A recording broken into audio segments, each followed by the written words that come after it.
امریکی سفیر کو جب پتہ چلا کہ ان کی جاسوسی کرنے والی ڈیوائس ضیاء الحق نے پکڑ لی ہے تو ان کی کیسی حالت ہوئی۔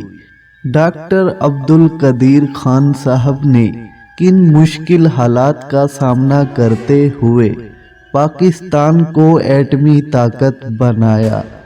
ڈاکٹر صاحب کی کہانی 1975 سے شروع ہوتی ہے، جب ڈاکٹر صاحب پاکستان آئے ہوئے تھے اور ذوالفقار علی بھٹو نے ملاقات کی اور کہا کہ ڈاکٹر صاحب آپ دیکھیں کہ منیر احمد خان اور ان کے ساتھیوں نے ایٹمی پروگرام پر 1 سال میں کتنی پیش رفت کی ہے۔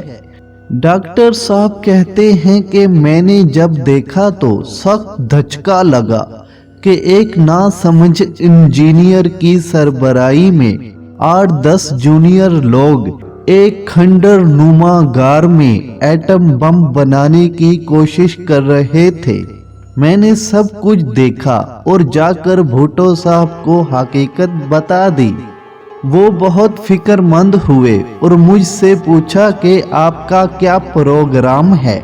میں نے جواب دیا کہ میں کچھ ہفتوں تک واپس ہالینڈ جا رہا ہوں۔ بھٹو صاحب نے فوراً ڈاکٹر صاحب کو کہا کہ آپ نہ جائیں، یہ کام آپ کے بغیر نہیں ہو سکتا۔ ڈاکٹر صاحب کہتے ہیں کہ میں نے بھٹو صاحب کو کہا کہ میری ہالینڈ میں اعلیٰ نوکری ہے، بچیاں وہاں تعلیم حاصل کر رہی ہیں۔ بھٹو صاحب کو پاکستان کی فکر تھی، وہ ضد کرتے رہے۔ میں نے انہیں کہا کہ میں بیگم سے مشورہ کر کے بتاؤں گا۔ یہاں سے پاکستان کو ایٹمی طاقت بنانے کا سفر شروع ہوا۔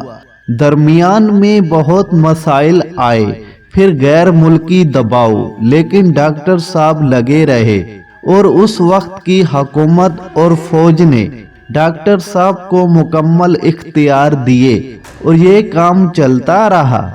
اس میں بہت سے دلچسپ اور حیرت انگیز واقعات بھی پیش آئے، جیسے کہ مارشل لا لگنے کے بعد ایک دن اچانک جنرل ضیاء الحق نے کوٹا جانے کا فیصلہ کیا۔ ہم جیپ میں بیٹھے اور کوٹا کی طرف جانے لگے۔ صدر صاحب نے کسی کو نہیں بتایا تھا، اس لیے ساتھ کوئی حفاظتی جیپ نہ تھی۔ سہالہ سے سڑک بہت خراب تھی، اس میں کئی گڑھے اور دشوار موڑ تھے۔ میں نے جنرل صاحب سے کہا کہ اس سڑک سے ہمارے سائنسدانوں اور انجینئرنگ کی جانوں کو خطرہ ہے۔ یہ سن کر ضیاء الحق صاحب نے فوراً جنرل ضامن نقوی سے کہا کہ یہ سڑک بہترین حالت میں بنوا دیں اور جوڑ کر دیں۔ جنرل ضیاء الحق نے پلانٹ دیکھا تو بے حد خوش ہوئے اور کہا کہ یہ تو امریکی پلانٹ لگتا ہے۔ وہاں سب چیزیں غور سے دیکھتے رہے۔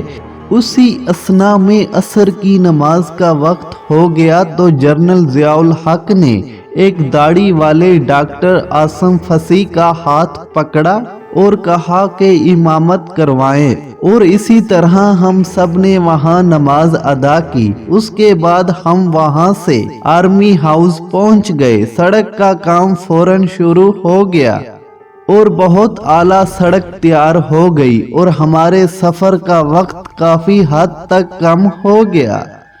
ڈاکٹر عبدالقدیر خان صاحب کہتے ہیں کہ ضیاء الحق نے ایٹمی پروگرام کو مکمل کروانے کے لیے امریکہ سے ٹکر لے لی۔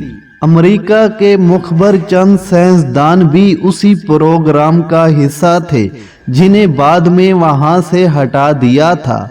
وہ یہاں کی خبریں امریکہ کو دیتے تھے۔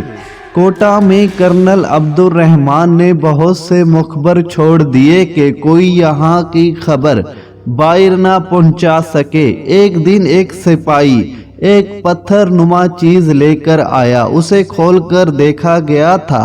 اس میں پیچیدہ حالات تھے، ایک خشک بیٹری اور ٹرانسمیٹر لگا ہوا تھا جو یہاں کی خبریں باہر منتقل کرتا تھا۔